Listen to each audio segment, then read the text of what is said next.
Despite early reports of the Canon EOS R6 Mark III coming later this year in late October or early November, we've got some news. And it's some news that you're not going to like. Details coming up.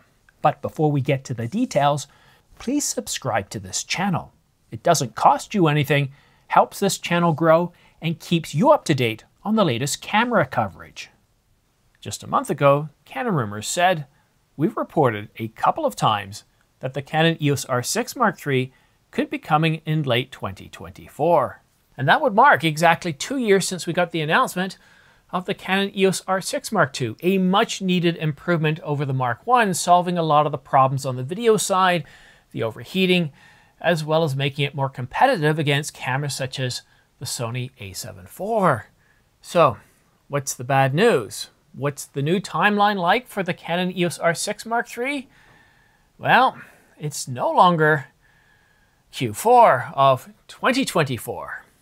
Canon Rumors is now saying it looks like the R6 Mark III will be announced in Q1 of 2025, which is a timeline a lot of people figured anyway. But we were told multiple times that a Q4 2024, but we were told multiple times that a Q4 2024 announcement was the plan. And this timeline wasn't from the anonymous inbox types. Well, it seems like it's happening all over again. Remember all those flip-flops between the R5 Mark II and the Canon EOS R1 giving us different dates and times? Well, here we are again. And I know what you're thinking. Ryan's thinking the same thing. The R5 Mark II sold very, very well, and it's in back order in some places. And of course, we have the Canon EOS R1 that is coming, well, start shipping in November the 26th, 24th timeframe. We also have several other registered cameras from Canon, a total of 3 that, well, are supposed to be coming soon. It's September now. And our kids are going back to school, most of us today, and it's going to be a little bit crazy. So we don't really expect any announcements, and this is pretty traditional. We don't expect announcements to really kick underway or get underway until about the second week of September, and then we start to get announcements all the way up until the end of October. Now, sometimes this can bleed over into November.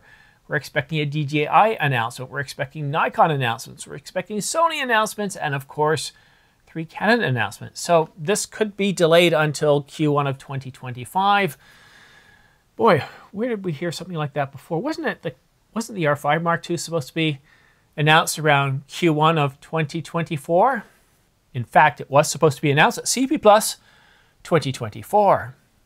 And CP Plus 2025 is exactly where Canon Rumors is expecting the R6 Mark III to be announced. We don't have a crystal ball, and obviously Canon Rumors has more insight here than we do, but we are expecting more announcements in, well, the upcoming weeks leading to the end of this year from Canon regarding some camera bodies, some lenses. We're expecting some announcements from Sigma and Tamron. Well, not so much announcements, but announcements of previous announcements that they had made for APS-C lenses, and those are supposed to start shipping in Q4 of this year. So they'll come out and say, hey, look, all these lenses that we were planning on shipping that we told you about, we've just shipped them. So those kinds of announcements. I think it is going to be a busy September and October. I just spent the last couple of weeks getting caught up on rest, and according to my iPhone, well, this is the Apple Watch, but you know what I'm trying to get at here. It says, hey, over the last 17 weeks, you've got more sleep. And that's the way I would like to keep it. Keep my sleep. Because we're getting ready to go into the best part of the year that I enjoy the most, where the air temperature is perfect, and I'm getting really excited by that. But that makes me wonder about one thing. The Canon EOS R6 Mark II, it's still $500 off. That's a significant sale. And that sale started, what, a couple of months ago? Leading us to believe that, okay, Canon is planning an announcement of the R6 Mark III. Otherwise, why take $500 off the table for a relatively new camera? I mean, Sony hasn't replaced the a7 IV yet, right? Although Nikon did announce the Nikon Z6 Mark III, and yes, that is a best-in-class camera. It's a terrific camera, but still $500 off if your camera isn't coming out for a while. I could understand knocking off $200 or $300, but $500, that's an inventory clearing price. Did they make an awful lot of these things? Is the date that Canon Rooms is hearing, is that really on? Are we not going to hear so? Could we not get an announcement, let's say like we did 2 years ago, around November the 2nd, indicating that a Q1 shipment? That's also plausible as well. What do you think? Let me know in the comments section down below. And if you are interested in purchasing the Canon EOS R6 Mark II at $500 off, then please consider using my affiliate links down below. It doesn't cost you anything. You don't pay any extra. You don't have to go through hoops, enter codes. It takes you directly to the manufacturer's website, to Adorama and B&H. And you get a camera at $500 off. And the best of that is I get a small commission back from either Adorama, B&H, or Amazon. And a big thank you to any of you, all of you that have used these links in the past or using them today. I very much appreciate it. But that's it for now. Thank you so much for tuning in. If your kids are going back to school, you're definitely going to see a change, a little bit more peace, although it's going to be a little bit frantic between that 8 o'clock and 9 o'clock in the morning, at least for us, because school starts at 9, 10, and not 8 in the morning as it is with some schools. So thank you so much for watching. Have yourself a great week. Hopefully everything gets back to normal pretty soon, and we'll see you again soon. I have been doing more work with the Canon EOS R5 Mark II. Let me give you some updates. What I've noticed is, well, having one battery is very frustrating because I'm constantly having to charge it up after each use, because if I put the LPE6NH batteries in, I don't get 4K fine and an awful lot of video capability. So the R5 Mark II, you definitely need to use those new batteries to get full capabilities. But in terms of the photo side of the camera, I'm very, very impressed. I haven't stored my custom profiles yet because I'm still kind of figuring out what I want to do.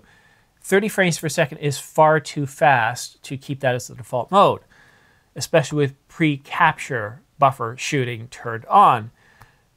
Because for portraits, it doesn't make any sense. But if you're out there shooting birds, wow, that pre-capture is amazing. There was one shot where I knew I'd missed it, and I just thought, did I get anything of it? And when I went to take a look, it was like, wow, even though the shots were terrible, and I don't have time to show it to you here, even though it was terrible, it was amazing how much that it saved. And I can only imagine if I was a little bit more prepared, what pre-capture shooting would have given me. And I'm just really gobsmacked by what I'm seeing with the camera. So I'll probably settle into a more respectable 10, 15 frames per second, or maybe just set up the custom modes for portrait, another one for wildlife, and another one for, I don't know, something else. And maybe that's probably where I'm going to go, but I need to spend a little bit more time with the camera in stills mode to figure out what my custom modes are going to be, because they